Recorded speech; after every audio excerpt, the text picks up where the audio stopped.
Assalamualaikum warahmatullahi wabarakatuh. Salam Pramuka. Dewan Juri Lomba Kamabikus Berprestasi Kuartir Daerah Jawa Tengah tahun 2021, izinkan saya Bina Ansori selaku Kamabikus MA Sunyaselo mewakili Warcap 1115 Grobogan. Saat ini saya akan mempresentasikan sebuah best practice dengan judul The Power of Smart Leadership sebagai langkah peningkatan potensi pembina pramuka di MA Sunyaselo tahun pelajaran 2020-2021. Mengapa saya mengambil judul ini? Apa yang melatar belakanginya? Perlu diketahui, MA Sunyaselo ini sudah cukup lama berdiri, mulai tahun 1970. Namun gerakan pramukanya di MA Sunyaselo ini berdiri sejak tahun 1975. Usia yang cukup lama untuk sebuah gerakan pramuka. Dan saya diangkat sebagai Kamabikus di MA Sunyaselo ini mulai tahun 2017. Di awal saya sebagai Kamabikus, saya mengobservasi kegiatan kepramukaan di tahun sebelumnya, 2016-2017. Terjadi kemandekan organisasi yang serius. Kegiatan kepramukaan kurang, tidak ada prestasi yang diraih. Hal ini disebabkan karena pembina pramukanya kurang produktif. Alokasi anggaran untuk pramuka juga kurang memadai. Sarana prasarana tidak representatif. Kemudian pembina kompetensinya rendah. Dan yang terakhir, tidak adanya penghargaan atau reward kepada pembina yang berprestasi. Inilah penyebab kenapa pramuka di MA Sunyaselo ini mengalami stagnan. Untuk itu perlu dicari solusinya. Maka kami menggunakan metode Smart Leadership, yaitu seni mempengaruhi dan mengatur orang lain secara cerdas dan pintar guna mencapai tujuan terbaik dengan kebijakan yang luar biasa. Metode ini kami mengambil langkah-langkah mengoptimalisasi fungsi dari Kamabikus dengan langkah yang saya singkat EDAR. EDAR. E. Evaluation. D. Delegation.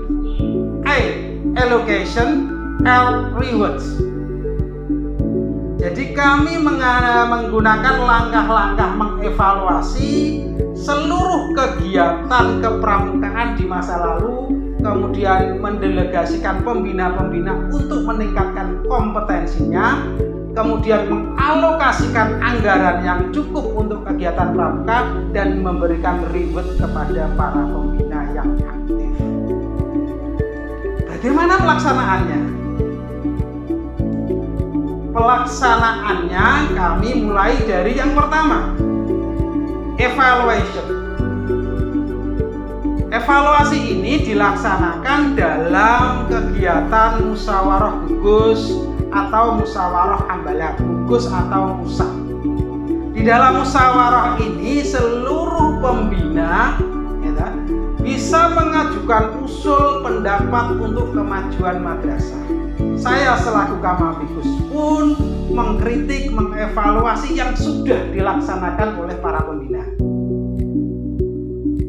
Juga diadakan evaluasi secara insidental atau juga evaluasi secara dua arah. Kamabikus mengevaluasi seluruh kegiatan yang dilaksanakan oleh pembina. Pembina pun memberikan masukan dan usulan kepada Kamabikus. Ini dalam musyawarah. Evaluasi ini kami laksanakan di awal-awal saya sebagai Kamadikus. Kemudian yang kedua, langkah kedua pelaksanaannya delegation. Saya sadar di tahun 2016-2017 ada 6 pembina pramuka, 3 putra, 3 putri. 3 pembina putra, 3 pembina putri. Namun dari ke-6 ini yang sudah memiliki kompetensi pelatihan KMD baru 2 orang. Sehingga kompetensi yang lainnya dirasa masih kurang. Sehingga dari tahun 2017 sampai tahun ini 2021, jika ada kegiatan ataupun undangan, kegiatan atau undangan untuk meningkatkan kompetensi para pembina, saya tugaskan mereka untuk ikut. Tahun ini, tahun 2018 atau 2019 itu kami menugaskan 2 orang untuk mengikuti KPD, belum kegiatan-kegiatan yang lain. Kemudian kami juga memberikan tugas yang merata kepada seluruh pembina. Langkah ketiga adalah allocation atau alokasi. Saya sadar alokasi kegiatan, alokasi anggaran untuk kegiatan pramuka ini membutuhkan dana yang cukup besar. Untuk itu pada tahun 2016 di RAPBM, anggaran pramuka dalam 1 tahun hanya sekitar 16 juta untuk seluruh kegiatan. Ini tidak hanya untuk kegiatan tapi juga untuk sarana prasarana dan sebagainya. Maka kegiatan ini tidak bisa berjalan karena dananya kurang. Untuk itu tahun ini dana alokasi itu saya tingkatkan melalui rapat RAPBM 100 kali lipat. Di anggaran pramuka dari dana BOS tahun ini mencapai 37.440.000. Masih ditambah dari sumbangan orang tua melalui iuran peserta. Didasarkan pada persetujuan rapat komite ini kita mendapatkan sumbangan dana 12.480.000. Sehingga alokasi ini cukup untuk seluruh kegiatan pramuka dalam 1 tahun. Bahkan mampu membangun sanggar pramuka yang representatif. Karena dengan adanya sanggar yang representatif, peserta didik, pembina dapat melaksanakan aktivitas kepramukaan dengan nyaman. Di sanggar itu ada 2 sanggar putra dan sanggar putri. Setiap sanggar difasilitasi dengan adanya komputer, printer, sound system dan sebagainya. Ini untuk meningkatkan kinerja pembina pramuka.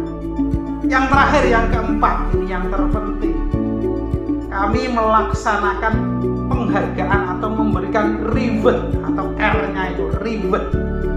Reward baik material maupun imaterial. Yang material kami merapatkan dengan seluruh waka dan tim anggaran dengan memberikan petunjuk pelaksanaan pemberian penghargaan. Setiap pembina yang mencapai prestasi atau memperoleh prestasi, anak didiknya, anak bimbingannya memperoleh prestasi, maka pembina mendapatkan penghargaan material berupa honor tambahan. Dan ini di SK-kan honor juara di tingkat ranting, di tingkat cabang lebih tinggi, di tingkat daerah lebih tinggi lagi, apalagi kalau sampai prestasi di tingkat nasional. Yang mendapatkan penghargaan tidak hanya pembinanya, pesertanya juga mendapatkan penghargaan material. Di samping penghargaan material ini, kami juga memberikan penghargaan imaterial, yaitu penghargaan berupa dukungan moral kepada para pembina dan peserta. Jika ada peserta atau pembina yang mampu berprestasi, maka akan diberikan penghargaan dalam sebuah acara seremonial kepramukaan. Kemudian diambil dokumentasinya, fotonya akan dipajang. Ya, fotonya akan dipajang di ruang pajang resepsionis. Kemudian foto itu juga diposting di seluruh media sosial. Ini merupakan kebanggaan bagi pembina. Kebanggaan yang akan dikenang sampai kapanpun. Inilah 4 langkah-langkah yang kami gunakan untuk mengatasi solusi kemandekan organisasi pramuka tersebut, yaitu kami singkat dengan EDA: Evaluation, Delegation, Allocation, dan Rewards. Alhamdulillah, hasil pelaksanaan Smart Leadership ini untuk meningkatkan potensi pembina berhasil. Hasilnya antara lain tugas pokok dan fungsi pembina berjalan dengan efektif. Kemudian yang kedua, pembina lebih produktif.